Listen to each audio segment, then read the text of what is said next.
You're watching The Call on CNBC, first in business worldwide. Almost $2 trillion in cash. That is what is estimated to be sitting on corporate balance sheets as companies wait out both the economic and political uncertainty. Talk about stimulus. Could unleashing this cash be the answer to economic recovery rather than waiting for the government to go even deeper into debt using your tax dollars to not build roads? Joining us now is David Ware. That's pessimistic. I shouldn't have said that. Businesses and management professor at George Washington University, and Ken Ducey, CEO of Fairfield Capital. We also have Rick Santelli with us as well. I mean, this could be a lot of stimulus. What do you think would be the best use of corporations' money, of this $2 trillion, to get the economy rolling in? Is it spending money on equipment, which is what we're obviously trying to incent with this latest tax plan? Or is there something that would be even more helpful to the economy? Ken, let me start with you.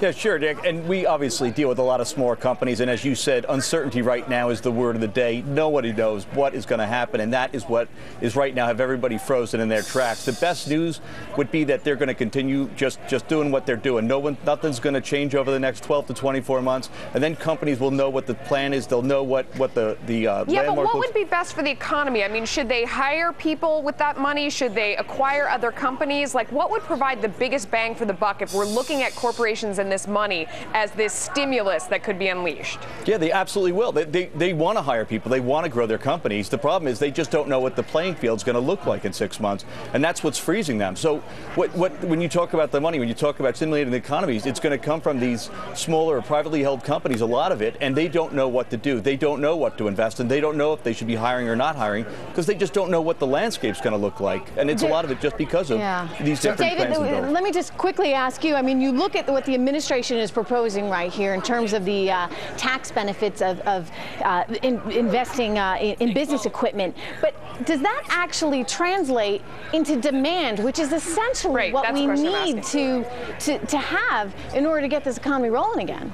Right. I think it does a little bit, but more importantly, to pay for those tax cuts, they're going to raise taxes on small business people, between 45 and 65% of them in America, which means they're infusing money into the economy, but they're also taking money out of the productive sector, which is a very bad idea. Well, David, you may or may not be right, but as you know, there's a regularly scheduled election November 2nd, which probably substantially increases the idea of holding tax rates where they are presently. And I just want to ask you, if it pays to invest more after tax, then why wouldn't these businesses invest more if Trish's corporate tax cuts, aka let's say 100% expensing, if that stuff actually goes through, wouldn't that unlock and maybe unleash all this corporate cash? Well, Larry, I think it'll unlock it. Corporations for the last 20 years have been saving more cash. We have the most cash ever since 1952 in corporate America. But I still think even with an extension of the Bush tax cut, keeping tax rates low, the administration's kind of perceived attack on free enterprise in the markets makes people hesitant to invest long term, and that's precisely what we need corporations to do. Rick, put your economist hat on. I mean, if we were to take this money off corporate balance sheets, what would provide the most bang for the buck? Where should it go? Well, I think it should go in all the traditional avenues of any business in terms of expansion. But I think that what's inhibiting this is the do's. DOS. The D, of course, is demand. We're not sure about the demand because it's highly correlated with employment. O is opportunity. There needs to be an opportunity in your business to have a good rate of return. And maybe the S is the most important. Simplification. You know, whether it's regs, health care, the tax codes. Listen, all these credits, when they expire, when they don't, when the rate moves, when it doesn't. This is like a third world country. We need to have stability, a long-term outlook on the regulation and the tax code. And if you get those dues in order, the money will flow. Okay, Ken, what about some shock therapy? Look back to Margaret Thatcher. Look back to Ronald Reagan. Tax cuts that really, really effectively shocked the economy into moving forward. They were, of course, trying to fight some inflation issues. Here we're trying to get demand going. If you cut taxes for corporations across the board, might that provide the incentive to get out there and hire? Absolutely, absolutely. And as you said, two words. I mean, one is across the board. The other one is to make them long term. Nobody wants a short-term tax break that they don't know what the environment's going to look like when that tax cut expires.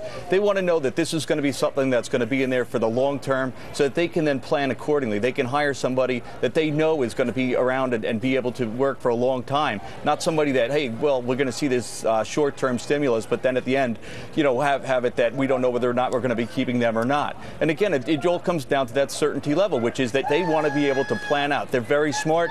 People know how to grow their businesses. They want to grow their businesses. They just don't know if there's going to be this huge behemoth government coming in and changing the marketplace in 6 months or 8 months from now. David Ray, look, the behemoth government, I'm worried about the behemoth government too, but what about the economy? I think we're passing a little hurdle here. There is no double-dip recession. I think that's what the jobs report show, the IMF report shows, maybe today's jobless claims. I don't know what that stuff means. I mean, businesses are sensitive to the economy apart from politics. What if the economy turns out better? Might we be surprised at capital investment with all this cash on hand? Right. Well, the most of the money now is sitting in demand deposits, money markets, T-bills.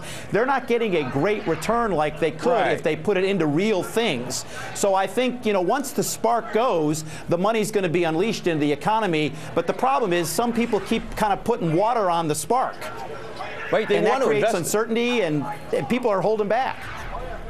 Do we run the risk, Rick Santelli, that the administration's proposal for this tax benefit to capital investment actually creates a scenario a la cash for clunkers or the real estate situation where people run out and they invest, and then you have a hold on it afterwards because there's no need for it? I mean, is it artificial demand? Absolutely. You know, it seems as though the government has this notion that it's the funding process. Well, they're affecting every aspect of the funding process. The $2 trillion says it's not really a funding issue. The problem is getting the money to move where it should. Well, if the government's going to subsidize interest rates, if you're in the lending business, you can't compete. You know, it just goes right down the line. So what the government needs to do is realize that maybe we can't do mortgage business at 4% from the banking side, but maybe the true cost of business is 7%, and be grown-ups about it and let the chips fall where they may and let rates move where they will. In the long run, it will spark a lot of activity that would be good for the economy. Oh, that's like saying the government should get out of the housing market. That's just crazy talk, Rick Santelli. Crazy talk. And of course, you know that. That is exactly right, Melissa Francis. They should stop picking get out of the housing market. But Rick Santelli, where's all this corporate bond record financing, refinancing going? Where's that cash going, Rick? Well, it's going to add to the hoarding. It's going to probably put money in some overseas businesses where maybe the landscape is a little more simple to interpret. But at the end of the day, the assumption here may be wrong. The assumption is corporations are rushing because interest rates are low and they're going to change. Maybe low interest rates and a mediocre global economic outlook is going to keep interest rates low for a lot longer than we think. Well, we're also... Guys. I'm sorry, we got to leave it there. Okay. Thanks to all three of you for joining us. We appreciate it. Thank you.